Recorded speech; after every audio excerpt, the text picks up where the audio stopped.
Olá, magos, trolls e elfos! Bem-vindos ao primeiro vídeo real oficial do The Fantasy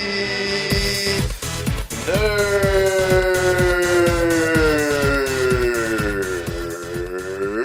E nesse vídeo iremos falar sobre dragões. Isso mesmo, dragões. Não aquele dragão que você pegou naquela festa de formatura no fim da noite. Não, é o dragão, o monstro mais famoso do gênero fantasia. Dragões, serpentes com escamas, bestas horríveis que cospem fogo. Todo mundo sabe o que é um dragão. É uma das criaturas mitológicas mais conhecidas do mundo todo, não apenas dos fãs de fantasia. Se você perguntar para sua mãe, que nunca deve ter nem lido um livro de fantasia na vida, se ela sabe o que é um dragão, não um dragão da festa, meu filho, dragão de verdade, o dragão. Ela sabe o que é, porque por alguma razão o dragão se tornou um monstro mais famoso que o gênero de fantasia já nos apresentou. Mas primeiro, vamos pensar em algo juntos. Como a figura do dragão surgiu? Como essa figura foi imaginada por diversas culturas diferentes e em tempos diferentes? E como o dragão se tornou uma besta indispensável na mitologia de diversas sagas de fantasia? E o impacto dele nesse gênero? Bora lá ver o dragão na história. Bom, dragão, que vem do grego drakon, que significa serpente gigante, é uma criatura grande, serpentina e lendária, que aparece no folclore de muitas culturas em todo o mundo. Sua forma de serpente ajuda a entender como o ser humano criou essa criatura, que é sinônimo de perigo e medo. Isso pela capacidade de ofidiofobia, que é o medo de serpentes, que o ser humano naturalmente tem, né? O ser humano é naturalmente averso a cobras. Com isso, as pessoas começaram a pensar: o que é mais amedrontador do que uma cobra? Bom, uma cobra que voa! As crenças sobre os dragões variam consideravelmente entre as regiões, mas os dragões das culturas ocidentais, desde a Alta Idade Média, costumam ser descritos como alados, com chifres, quadrúpedes e capazes de cuspir fogo. Igual a minha mãe, quando eu não arrumo minha cama. Criaturas dracônicas são escritas e descritas pela primeira vez na mitologia do Antigo Oriente Próximo e aparecem na antiga arte de literatura da Mesopotâmia.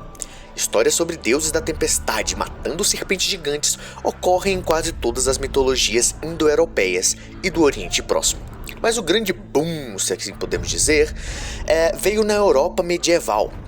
Não está claro quando ou onde as histórias de dragão surgiram pela primeira vez, mas as enormes serpentes voadoras foram descritas pelo menos na era dos antigos gregos e dos sumérios. Durante grande parte da história, os dragões foram considerados como qualquer outro animal mítico, às vezes úteis, às vezes protetores, outras vezes prejudiciais e poderosos. Isso mudou quando o cristianismo se espalhou pelo mundo. Os dragões assumiram uma interpretação decididamente sinistra e passaram a representar Satanás. Isso mesmo, o tinhoso em pessoa, meu filho. Nos tempos medievais, a maioria das pessoas que ouvia qualquer coisa sobre dragões os conhecia da Bíblia, e é provável que a maioria dos cristãos da época acreditavam na existência literal de dragões. Afinal, o Leviatã, o monstro enorme descrito em detalhes no livro de Jó, do capítulo 41, parece um dragão.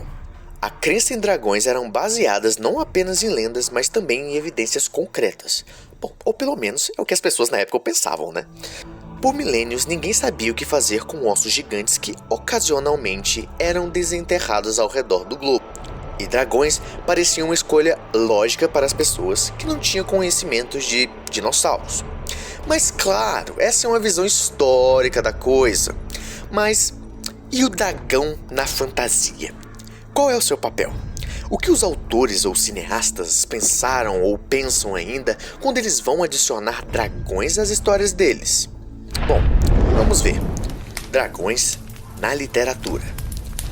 Os dragões sempre estiveram presentes no imaginário da humanidade, desde os antigos mitos sobre a criação do mundo. A figura do dragão está enraizada em todas as culturas, talvez por causa da sua imponência ou importância em todas as culturas do mundo. Os dragões também desempenharam um papel importantíssimo na literatura de fantasia. E de fato, desde o Hobbit, de J.R.R. Tolkien... Ai, eu te amo, meu querido Tolkien, eu te amo! Eu te amo, Tolkien! Ai, me dá um abraço, Tolkien! Essa criatura tem sido um personagem recorrente em muitas obras do gênero. Me desculpem a falta de decoro. Vamos nessa. Continuando, ou seja, na fantasia, o dragão passou por diversos estágios, principalmente o simbólico. Sabemos que a fantasia é simbólica.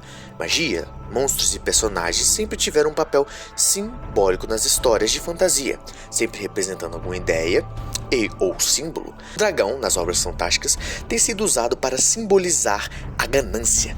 Dragões clássicos são ambiciosos e gananciosos, se deitam em rios de ouro e ficam dormindo em cima da riqueza por vários e vários anos. Há imagem mais gananciosa do que essa? Até mesmo se criou um estigma de que o ouro de dragão é amaldiçoado e que quem roubá-lo será amaldiçoado duplamente. Como em A Viagem do Peregrino de Alvorada, de As Crônicas de Nárnia, de C.S. Lewis. Ai, Lewis, meu amor, te amo, Lewis, ai, desculpa. O dragão em Beowulf e Fafnir, a saga dos Volsungs, são as criaturas que mais diretamente influenciaram a noção de dragões na literatura de fantasia no final do século XX. J.R.R. Tolkien foi, é claro, o primeiro autor cujo dragão teve um impacto duradouro na ficção da fantasia moderna.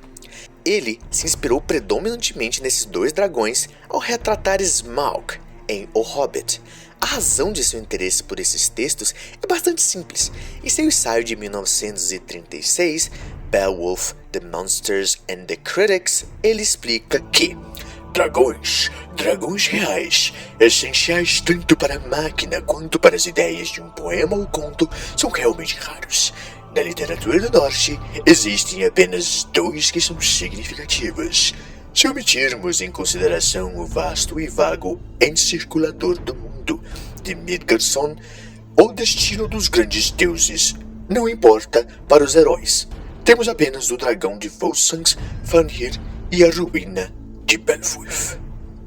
Isso foi eu tentando imitar a voz do Tolkien. Em ambas as narrativas, o dragão é um guardião de um tesouro. É percebido como uma ameaça ao meio ambiente e deve ser destruído para restabelecer um equilíbrio anteriormente pedido. O dragão na fantasia.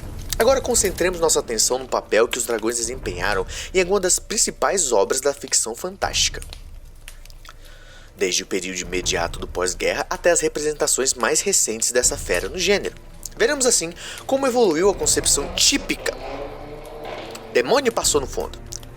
Agora concentremos nossa atenção no papel que os dragões desempenham em algumas das principais obras da ficção fantástica, desde o período imediato do pós-guerra até as representações mais recentes dessa fera no gênero. Veremos assim como evoluiu a concepção típica do dragão, visto como agente do caos e inimigo perene do matador de dragões, que está ligada à tradição literária e mítica que analisamos na primeira parte do vídeo. O conceito que se chegou foi de um pressuposto de traços típicos do gênero de fantasia. Tolkien se valeu muito dos mitos e folclore discutidos no primeiro capítulo. No Silmarillion e em O Hobbit, por exemplo, os dragões são chamados de vermes, no inglês antigo, worms. Entre eles, vários tipos existem daqueles de forma serpentina, como Fafnir, e os alados espirituosos, como o dragão de Beowulf. No entanto, Tolkien parece também incorporar os seus dragões à concepção cristã deles como manifestações do grande antagonista de Deus, o Diabo.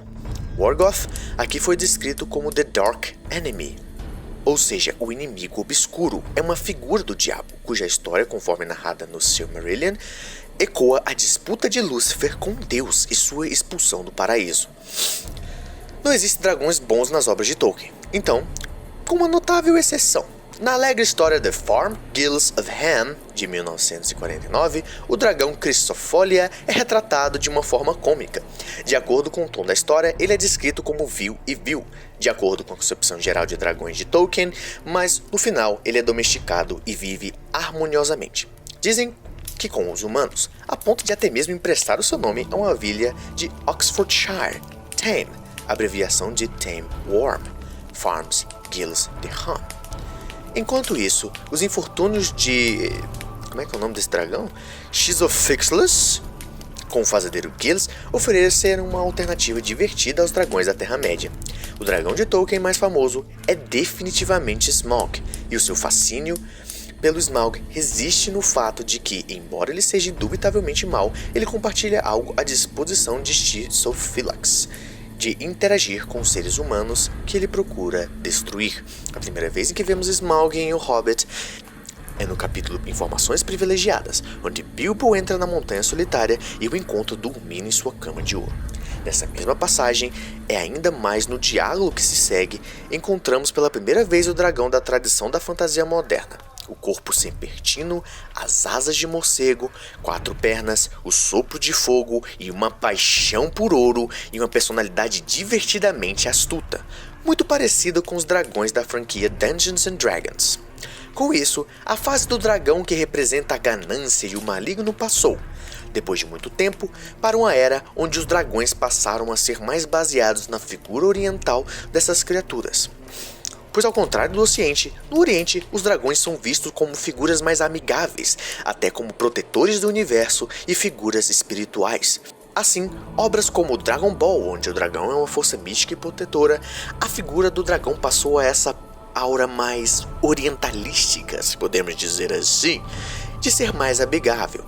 Até chegarmos em obras como Eragon, de Christopher Paolini, a trilogia de filmes de fantasia de animação como Treinar o Seu Dragão, o filme clássico da Sessão da Tarde do dragão mal feito CGI, Coração de Dragão, onde essas feras passaram de bestas para aliados e até mesmo feras pacíficas, até a volta do Amedrontador, com obras como The Game of Thrones, onde os dragões são poderosas armas de intimidação, até mesmo em Harry Potter, onde os dragões são apenas criaturas bestiais que vivem naquele mundo, servindo como criaturas maléficas ou até mesmo não, como podemos ver no personagem Hagrid, que tenta até mesmo ter um dragão de estimação. No mundo de Harry Potter as pessoas podem ter um dragãozinho para ficar jogando osso e trazer de volta. Então, basicamente, os dragões são essa força no gênero fantasia que estão presentes de uma forma muito forte no imaginário popular. Muitas obras de fantasia, tanto modernas quanto de atualmente, usam os dragões como parte de suas mitologias. Alguns podem até dizer que o uso do dragão já está ficando antiquado. Por isso, como qualquer outra mitologia ou qualquer outro arquétipo, os dragões estão sempre em evolução, mudando e se transformando, assim como o gênero de fantasia. Mais e mais obras sobre dragões ou obras que contêm dragões estão sendo produzidas todos os dias em obras literárias ou do cinema. Algumas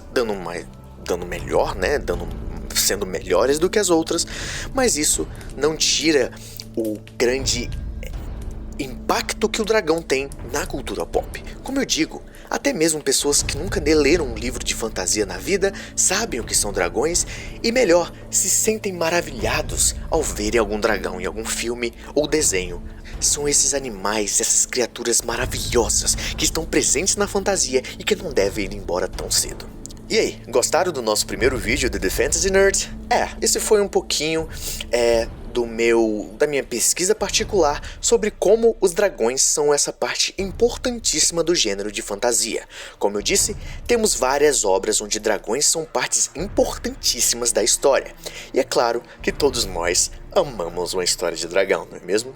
Se você quer ver um papo mais aprofundado sobre os dragões na fantasia, não esqueça de ir ao Spotify e ver nosso primeiro episódio oficial do nosso podcast The Fantasy Nerd com meu amigo Alexandre.